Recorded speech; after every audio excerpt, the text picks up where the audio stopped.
votre chaîne Ngekokh TV. Ngekokh TV, c'est une chaîne télémédia bilen gëna djégé. Pour vos reportages, des émissions, couverture médiatique, vos publicités, Ngekokh TV indil na len lu bess. Avec une équipe pétrie de talents médiatiques. Ngekokh TV, un autre élan de la médiation sénégalaise. Partagez et abonnez sur votre chaîne Ngekokh TV.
waaye jëwriñ yi mu joxoon liggéey bi itam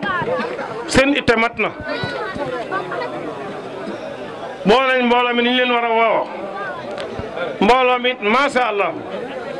wuy si nañu ni ñu war a wuy see bi ñu ñëwee it Pastef la ñu àndaale bu mat sëkk sëriñ bi ñu gën a naaje ci mbooloo mi bi li séeréer demi jot fekk na ñëpp ñëw nañu li ko tàmbalee ci 9h ci suba ba 10h30 li nga fekk ci mbooloo mépp fële leen fekk biñ ñëwee lañ dugg ci tool bi am yéene ju mat sëkk façon yéene liggéey ba mu sant waaye nag sa turandoo nga nuru booyalu sas moom dugaan ci noonu ku dal ci tool bi Serigne Saliou ku ne xam nga ko daañu dem ba yàgg mu mbir mi daal damaa defen du liggéey benn at du ñaari at bu ñu yeboo dellu rek dem ci ittee bañ tolluwaat ci waxtu ñu del siwaat loolu ci moom lañ ko njëkk a dégg waaye jiitu ko moom dañ daan wax naa murid yi liggéey nañ ko ci guddi geeg ku yeex a dem doo fekk dara kon nag yaakaar naa mënoo ñàkk jël ci loolu te buñ jëmee kanam nun ñi fas yéene liggéey bu ñu yeboo takkaat suñu digg te xam ni incha allah dañuy door waaye dañu liggéey moom ndax ci liggéey bi dañuy mën a jariñoo te sëñ bi bëgg nañu jariñu sëriñ bi nee na mi ngi leen di nuyu yéen ñëpp mi ngi leen di sant yéen ñëpp mi ngi ñaan ci barkeb Cheikh Abdourahmane way juróom di tawasalu ci barkeb Cheikh Mandoumbe maamam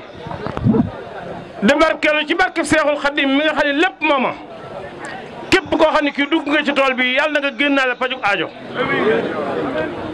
képp koo xam ne tàbbi nga ci tool bi yàlla na nga génnaale njéggalu sunu borom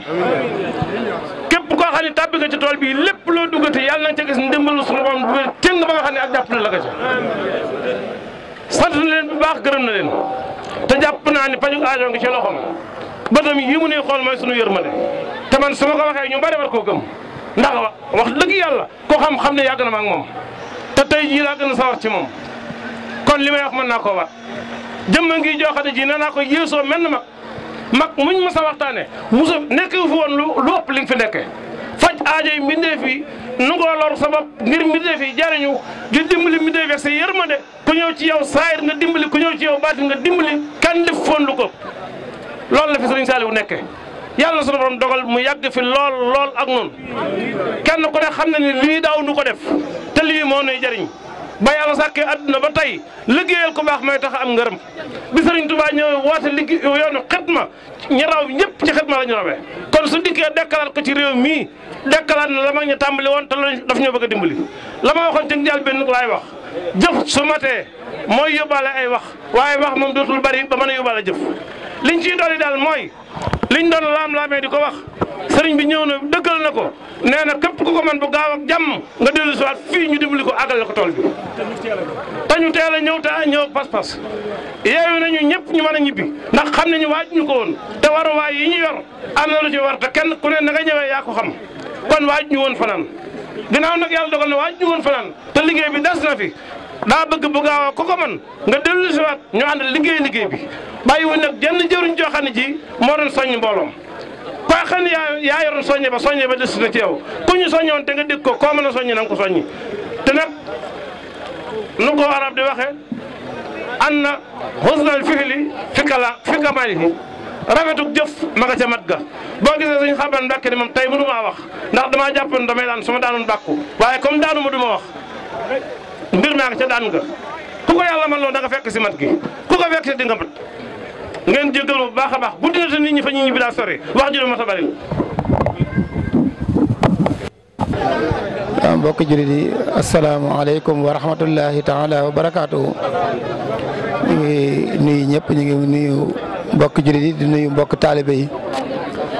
di wax ne rek liggéey bi tàmbali nañ ko ci bismillahi rahmaani rahim mu àgg ci alhamdulilah ndax nag tool yi sunu borom daa dogal dafa yaatu lool ndax war na toll ci li ko manqué téeméeri hectare lu tuuti la waaw te lépp nag dañ ko bay te sunu borom nangu ko lool mu mel ni mbooloo mi wuy si nañu takku nañu lool amoon yéene itam liggéey ko ci benn bis waaye nag da dul liggéeyu benn bis mu mel ni comme du liggéeyu benn bis te ñu jàppoon ni dañ ko war a liggéey ci benn bis ñu yeewi mbooloo mi ñaanal leen ñu dellu ci yitte yi ñu jàppaat ko beneen bis muy samedi bii di ñëw muy gaaw waaw bu soobee yàlla itam ñu songaat ko rek ndax tool yi moom moo yaatu noonu waaye nag li gën ci jëf ju ne mooy tàmbali ko mu àgg ni nga xamante ni noonu la ko kilifa yi sàkkoo woon ci ñun te bu soobee yàlla noonu itam moom mooy li am rek waaw ñuy ñaan ñëpp di ñaanal ñëpp sunu borom képp ku kàddu gi àgg ci yow yàlla jéggal la say bakkaar hôtel la defal la ko iman bu ànd ak wërsëg wudul dakk bi jaay Seydina Muhammad te kattanal ñu te may ñu fekke bàyyi ñoog sunu xel ba samedi ak jàmm ñu ñëw àggale ko ni nga xam ne noonu la ko sëriñ bi sàkkoo jërë ngeen jëf ñu ngi kontaan bu baax gis nañ jëwriñ yëpp ñi ñu woowoon ñëpp wuy si nañ wax dëgg yàlla jëwriñ yi taxaw nañ ci taxawaay bu rafet liggéey bi rafet na lool macha allah fépp fu ñu weesu rek liggéey nañ ko dañ ko war a liggéey waaye ñu ngi ñaan yàlla rek ba samedi ak jàmm rek ñu àggale liggéey bi jërë ngeen jëf asalaamaaleykum wa rahmatullah